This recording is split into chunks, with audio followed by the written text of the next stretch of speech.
প্রিয় ছাত্রছাত্রী ও বন্ধুরা, তোমাদের সকলকে আমার ইউটিউব চ্যানেল জিও পালিত টিউটোরিয়ালে স্বাগত। আমি শিক্ষক দেবব্রত পালিত। আজ আমি তোমাদের সামনে আলোচনা করব তোমরা যারা দশম শ্রেণীতে পড়ছো, তোমাদের ইতিহাস বিষয়ের যে সঙ্ঘবদ্ধতার গোড়ার কথা অধ্যায়টি আছে, এই অধ্যায় থেকে তোমাদের ইতিহাস বিষয়ের একটি বড় প্রশ্ন, জানো তোমরা 8 মার্কসের একটি বড় কোশ্চেন লিখতে হয়, সেই 2021 সালের জন্য ইম্পর্টেন্ট একটি বড় কোশ্চেন, মহাবিদ্রোহের চরিত্র ও প্রকৃতি বিশ্লেষণ, এই কোশ্চেনটি নিয়ে আলোচনা করব। দেখো, তোমরা যারা 2021 সালে মাধ্যমিক পরীক্ষা দিতে যাচ্ছ, তোমাদের জন্য কিন্তু এই কোশ্চেনটি ভীষণ ইম্পর্টেন্ট, তাই তোমরা কোশ্চেনটি ভালো করে রাখবে। আজ আমি তোমাদের সামনে এই কোশ্চেনটির একটি সম্পূর্ণ নোট বা বেস্ট অ্যান্সার আমি তোমাদের সামনে তুলে ধরলাম। নিজে হাতে নোটটি আমি তোমাদের সামনে লিখে উপস্থাপন করেছি, কিভাবে লিখলে তোমরা এটি ফুল মার্কস পেতে পারো। তার আগে দেখে নাও এই প্রশ্নটি তোমাদের পরীক্ষায় কিভাবে আসতে পারে। দেখো, প্রশ্নটি আসতে পারে তোমাদের সংক্ষেপে মহাবিদ্রোহের 1857 খ্রিস্টাব্দের চরিত্র বিশ্লেষণ করো, অথবা এভাবেও আসতে পারে যে 1857 খ্রিস্টাব্দে বিদ্রোহের চরিত্র ও প্রকৃতি বিশ্লেষণ করো। তাহলে দেখো এই কোশ্চেনটার উত্তর কিভাবে লেখা যায়, আমি সেটি একটি পয়েন্ট আকারে সুন্দরভাবে তোমাদের সামনে লিখে উপস্থাপন করেছি। প্রথমে দেখো ভূমিকাতে আমি দিয়েছি, পরাধীন ভারতের ইতিহাসে 1857 খ্রিস্টাব্দের মহাবিদ্রোহের চরিত্র ও প্রকৃতি একটি বিশেষ তাৎপর্যময় ও বহু বিতর্কিত মতবাদের জন্ম রেখে গেছে। এ বিষয়ে কি বিভিন্ন পণ্ডিত ও ঐতিহাসিক ব্যক্তিরা নানা মত ব্যক্ত করেছেন। তাদের যে মতগুলি আমি নিম্নে 1857 খ্রিস্টাব্দের বিদ্রোহ সম্পর্কে বিভিন্ন মত ব্যক্ত করেছেন, সেই মতগুলি আমি এখানে নিম্নে একে একে তুলে ধরেছি। দেখো, মহাবিদ্রোহের প্রকৃতি নিয়ে ঐতিহাসিকদের মধ্যে মতভেদ। কি কি সেই মতগুলি? না, 1 নম্বর, কেউ কেউ একে সিপাহী বিদ্রোহ বলেছেন, কেউ কেউ একে গণবিদ্রোহ বলেছেন, আবার কেউ একে ভারতের প্রথম স্বাধীনতা যুদ্ধ, আবার একে কেউ জাতীয় বিদ্রোহ বলেছেন, কিছু মানুষ একে সামন্ত বিদ্রোহ বলেছেন, আবার অনেকে একে মহাবিদ্রোহ বলে থাকেন। এই যে 1857 খ্রিস্টাব্দের বিদ্রোহ নিয়ে বিভিন্ন ঐতিহাসিক এবং পণ্ডিতরা বিভিন্ন ধারণা, এই ধারণাগুলি দিয়েছেন। নিম্নে এই যে ধারণাগুলি, সেগুলির পক্ষে বিপক্ষে যুক্তি আমরা বিশ্লেষণ করলাম। প্রথমে আমরা যে পয়েন্টটি নিয়ে আলোচনা করেছি সেটি হলো সিপাহী বিদ্রোহের ধারণা।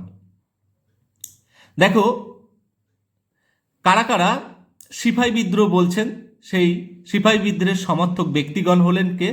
না, ঐতিহাসিক জন লরেন্স, জন কে, চার্লস রেক প্রমুখ ইউরোপীয় পণ্ডিত এবং দুর্গাদাস বন্দ্যোপাধ্যায়, হরিশ্চন্দ্র মুখোপাধ্যায়, দাদাভাই নৌরজি প্রমুখ ভারতীয় পণ্ডিতরা এই বিদ্রোহকে কি না সিপাহী বিদ্রোহ বলে অভিহিত করেছেন। তাদের এই যুক্তির পিছনে পক্ষে যে যুক্তিগুলি ছিল, এটি বলার পিছনে যে যুক্তি ছিল সেটি কি না, এই বিদ্রোহটি সিপাহীদের অসন্তোষ থেকেই এই বিদ্রোহের সূচনা ও প্রসার ঘটেছিল। 2 নম্বর কি না, এই বিদ্রোহ শুরু থেকে শেষ পর্যন্ত সিপাহীরাই পরিচালনা করেছিল, তার জন্যই তারা একে সিপাহী বিদ্রোহ বলেছেন। অন্যদিকে এই সিপাহী বিদ্রোহের বিপক্ষে অনেকে যুক্তি দিয়েছেন। তাদের পক্ষে কি কি বলেছেন বিপক্ষে যুক্তিগুলি? না, সিপাহীরা বিদ্রোহ শুরু করলেও ধীরে ধীরে এটি অসংখ্য জনগণের মধ্যে অসংখ্য জনগণ এই বিদ্রোহে অংশগ্রহণ করেছিল। 2 নম্বর কি না, সিপাহীদের সঙ্গে বিদ্রোহের প্রধান নেতাদের কোনো যোগাযোগই ছিল না, তাই তারা একে সিপাহী বিদ্রোহ বলতে চায় না। তাহলে দেখলে সিপাহী বিদ্রোহ সম্পর্কে পক্ষে বিপক্ষে যুক্তি। এবার নেক্সট 2 নম্বর, যেটি গণবিদ্রোহের ধারণা। দেখো এই গণবিদ্রোহের ধারণা সমর্থকগণ কারা? না ঐতিহাসিক বেইলি, ম্যালেসন, শশীভূষণ চৌধুরী, রণজিৎ গুহ প্রমুখ পণ্ডিতরা। এরা কি বলেছেন? না এই বিদ্রোহকে গণবিদ্রোহ বলেছেন। তাদের এই মতের সপক্ষে যে যুক্তিগুলি ছিল কি কি দেখো, সিপাহীদের সাথে সাধারণ মানুষ স্বতঃস্ফূর্তভাবে এই বিদ্রোহে অংশগ্রহণ করেছিল। 2 নম্বর কি? না সমগ্র ভারতের সাধারণ জনগণ এই বিদ্রোহে অংশ নেয়, এই জন্য তারা একে গণবিদ্রোহ বলেছিলেন।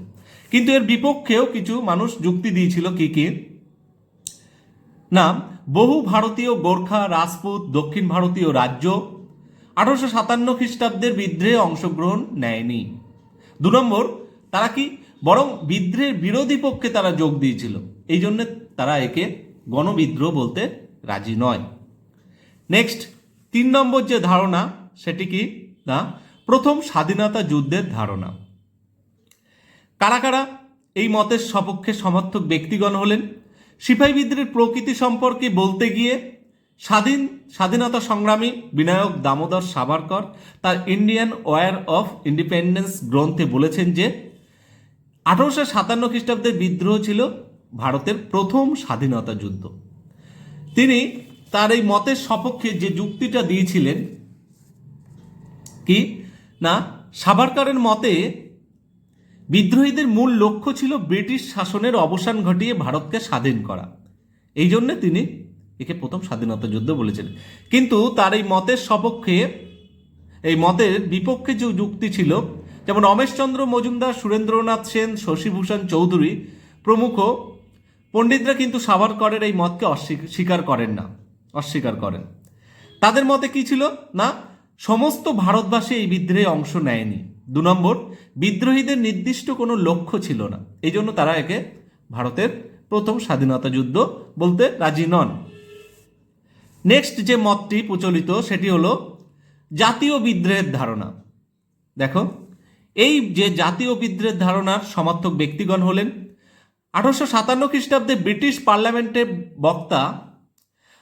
বক্তৃতা দেওয়ার সময় ইংল্যান্ডের টরি দলের নেতা ডিসরেলি 1857 সালের বিদ্রোহকে জাতীয় বিদ্রোহ বলে অভিহিত করেন। এছাড়াও ঐতিহাসিক হোমস, নর্টন, মার্কস, এঙ্গেলস, পিসি যোশী এই বিদ্রোহকেও জাতীয় বিদ্রোহ বলেছেন।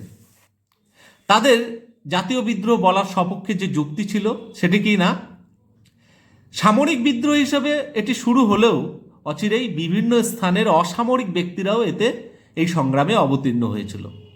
2 নম্বর কি? এর ফলে বিদ্রোহটি একটি পর্যায়ে জাতীয় চরিত্র লাভ করেছিল, এই জন্য তারা একে জাতীয় বিদ্রোহ বলতে চান। কিন্তু তাদের এই মতের বিপক্ষেও যুক্তি ছিল, যেমন সুশোভন সরকার এর মতে 1857 সালের ভারতীয়দের মধ্যে জাতীয় চেতনার উন্মেষ ঘটেনি, সেই সঙ্গে বিদ্রোহীদের মধ্যেও জাতীয় চেতনার অভাব ছিল, এই জন্য তিনি একে কি? না জাতীয় বিদ্রোহ বলতে রাজি নন। নেক্সট যে ধারণাটি প্রচলিত ছিল সেটি হলো সামন্ত বিদ্রোহের ধারণা।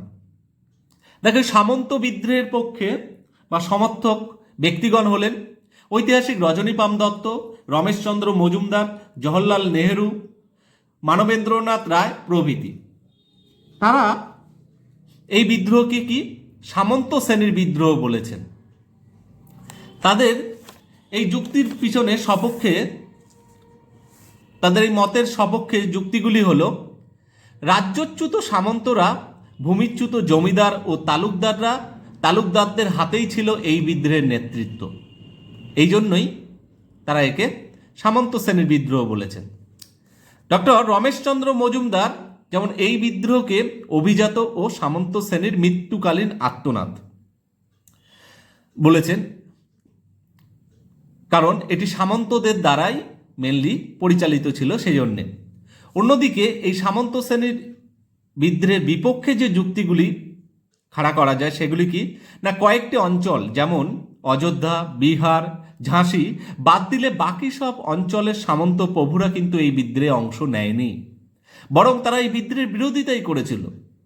এই জন্যে এই সামন্ত বিদ্রোহের তারা তাকে এটি সামন্ত বিদ্রোহ বলতে রাজি নয়। সবশেষ যে ধারণাটি আসে সেটি হলো মহাবিদ্রোহ ধারণা।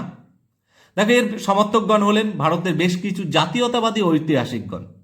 এই বিদ্রোহের ব্যাপকতা লক্ষ্য করে এই বিদ্রোহকে মহাবিদ্রোহ বলে আখ্যা করে দিয়েছেন। তাদের এই মতের পক্ষে যুক্তিগুলি কি কি? না, বিদ্রোহীরা মোগল সম্রাট দ্বিতীয় বাহাদুর শাহকে নেতা নির্বাচন করে হিন্দু মুসলমান সাধারণ মানুষকে একত্রিত করে সারা ভারতে এই বিদ্রোহের আগুন জ্বালিয়েছিল। এই জন্য তারা একে মহাবিদ্রোহ বলতে রাজি হয়েছেন। তাহলে উপরে বিভিন্ন এই বিদ্রোহের ধারণা নিয়ে আমরা পক্ষে বিপক্ষে যুক্তিগুলো আলোচনা করলাম।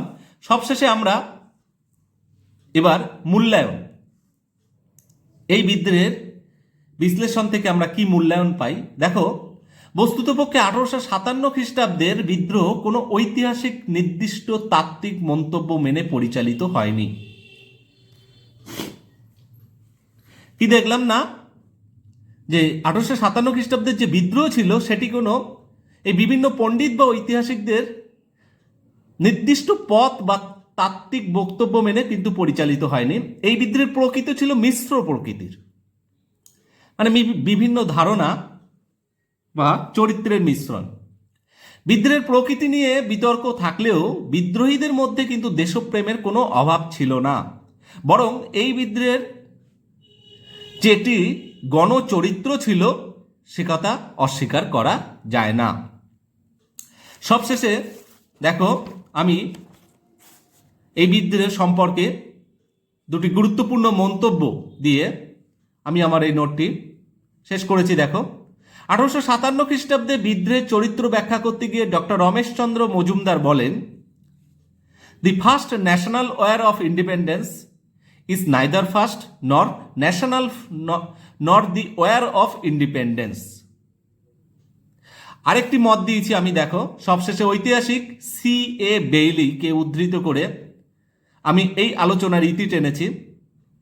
তিনি কি বলেছিলেন? Bayly, the Indian rebellion of 1857 was not one movement, it was many. এই যে দুটি ঐতিহাসিক মত দিয়ে আমি আমার নোটটি এখানে শেষ করলাম। ছাত্রছাত্রী, তোমাদের এই নোটটি কেমন লাগলো অবশ্যই তোমরা আমাকে কমেন্টস করে জানাবে। ভালো লাগলে অবশ্যই লাইক করবে। সেই সঙ্গে এই নোটটি তোমাদের বন্ধু বান্ধবীদের মাঝে প্রচুর শেয়ার করবে। সেই সঙ্গে তোমরা যারা মাধ্যমিক পরীক্ষা দিতে যাচ্ছ 2021 সালে, তোমাদের সমস্ত প্রশ্নের উত্তর, নোট বা বেস্ট অ্যান্সার কিন্তু তোমরা পেয়ে যাবে আমার এই চ্যানেলটি থেকে, যদি তোমরা আমার এই চ্যানেলটি সাবস্ক্রাইব করে রাখো এবং বেল আইকনটি প্রেস করে রাখো। তাহলে কিন্তু আমি এমনই ইতিহাসের নতুন ভিডিও আপলোড করার সঙ্গে সঙ্গেই কিন্তু তোমরা পরবর্তী নোটটি পেয়ে যাবে। তাই আজ এখানেই আমার এই নোটটি শেষ করলাম। ওকে, বাই।